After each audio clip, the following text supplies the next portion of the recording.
Media Bahrain memberitakan, tim nasional sepak bola Bahrain tiba di Jakarta untuk pertandingan mereka melawan Indonesia pada Selasa dalam putaran ketiga kualifikasi Piala Dunia FIFA 2026 zona Asia. Tim Bahrain baru saja mengalami kekalahan 0-2 dari pemimpin grup C, Jepang, di Stadion Saitama 2002. Kekalahan itu membuat mereka tetap mengoleksi 6 poin dan berada di posisi kelima klasemen grup mereka. Selain itu, hasil tersebut memastikan Jepang menjadi tim pertama yang secara resmi lolos ke Piala Dunia FIFA tahun depan melalui jalur kualifikasi. Pertandingan pada Selasa akan digelar di Stadion Gelora Bung Karno dengan jadwal kick-off pukul 16.45 waktu Bahrain. Pelatih kepala Bahrain, Dragan Talajik, mengatakan bahwa timnya akan mengambil pelajaran dari kekalahan mereka melawan Jepang saat mereka berusaha mengamankan poin penting dalam sisa pertandingan kualifikasi dimulai dengan laga melawan Indonesia. Kami belajar dari pertandingan ini ketika lawan memiliki pemain berkualitas seperti yang dimiliki Jepang. Satu kesalahan kecil saja bisa berakibat gol dari aksi yang indah. Kami tahu mereka bisa melakukan hal semacam itu. Anak-anak saya sudah melakukan yang terbaik.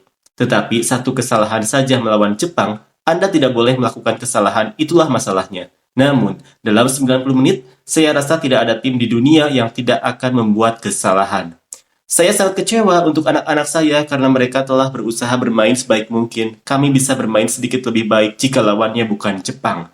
Kami akan membuktikan itu di 3 pertandingan berikutnya. Bahrain diperkirakan akan kehilangan 2 bek bintang mereka, Amine Benaldi dan Hamad Samsan, dalam pertandingan mendatang. Baik Benadi maupun Samsan menjadi starter saat melawan Jepang, tetapi Benadi menerima kartu kuning yang membuatnya absen dalam laga Selasa, sementara Samsan mengalami cedera dan kemungkinan akan absen untuk beberapa waktu. Sisa skuad Bahrain mencakup Mohamed Jassim Marhon, Khomail Al-Aswad, Syed Mohamed Jafar, Mahdi Abdul Jabbar, Mahdi Humaidan, Ali Madan, Syed Diaz Said, Walid Al-Hayam, Ibrahim Latfalah, Ismail Abdul Latif, Mohamed Al-Rumaihi, Ali Haram, Syed Mahdi Bakir, Ahmed Buhamar, Abdullah Al-Kalasi, Haza Ali, Vincent Emmanuel, Jassim Al-Saik, Hussein Abdul Karim, Ahmed Al-Seroki, Ibrahim Al-Hatal, Syed Ahmed Al-Wadai, Hussein Al-Akhir, dan Abdul Karim Al-Fardan. Media Bahrain juga mengulas soal kekalahan timnas Indonesia. Upaya Bahrain untuk lolos semakin sulit menyusul kemenangan Australia 5-1 atas timnas Indonesia dalam pertandingan grup C lainnya kemarin. Timnas Australia tampil gemilang di Stadion Sepak Bola Sydney dalam mengklaim kemenangan kedua mereka di babak ini dan meraih 10 poin. Timnas Indonesia mengalami kekalahan ketiga dan tetap mengantongi 6 poin, tetapi berada di atas Bahrain di klasmen. Bahrain dan timnas Indonesia akan saling berhadapan dalam pertandingan berikutnya yang dijadwalkan pada Selasa minggu depan di Stadion Gelora Bung Karno di Jakarta. Bahrain harus menang untuk tetap bersaing mendapatkan tempat kualifikasi langsung dengan hanya 2 pertandingan tersisa pada bulan Juni, komentar media Bahrain.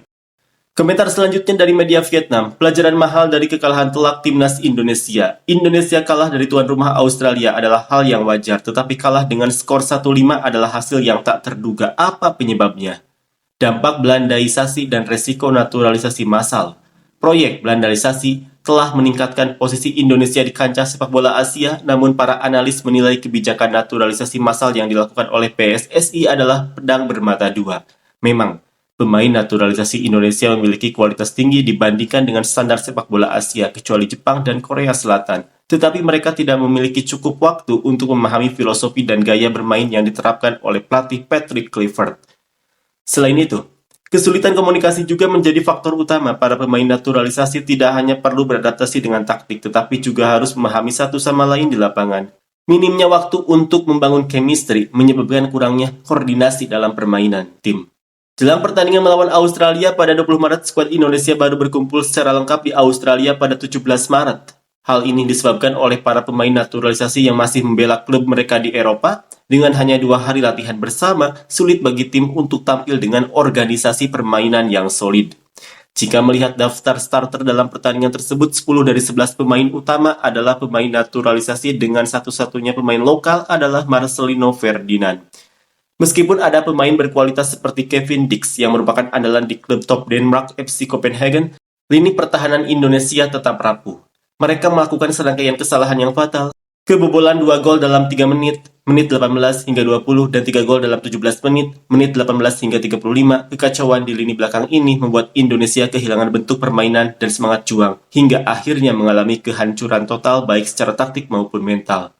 Kepercayaan diri memang penting, tetapi keyakinan Kluivert terlalu terburu-buru dan tidak memiliki dasar yang kuat. Ia memilih strategi permainan menyerang dengan pendekatan dominasi bola yang agresif, tanpa mempertimbangkan kesiapan timnya. Hasilnya, Indonesia dibantai 1-5 oleh Australia. Statistik pertandingan semakin menegaskan kesalahan taktik ini. Indonesia menguasai 60% penguasaan bola di babak pertama, tetapi justru tertinggal 0-3 saat turun minum. Total penguasaan bola Indonesia mencapai 56%, tetapi hanya mampu mencetak 1 gol dari 4 tembakan tepat sasaran. Sebaliknya, Australia dengan hanya 44% penguasaan bola justru lebih efektif dengan 6 tembakan tepat sasaran menghasilkan 5 gol. Kegagalan ini berasal dari usaha Kluivert meniru strategi tiki-taka dan total football, tetapi tanpa elemen-elemen kunci yang diperlukan. Untuk menerapkan gaya bermain seperti Pep Guardiola, bukan hanya dibutuhkan pemain berkualitas, tetapi juga waktu yang cukup lama untuk membangun pemahaman taktik di antara para pemain. Sayangnya Indonesia tidak memiliki waktu dan persiapan yang memadai untuk memainkan sepak bola model ini.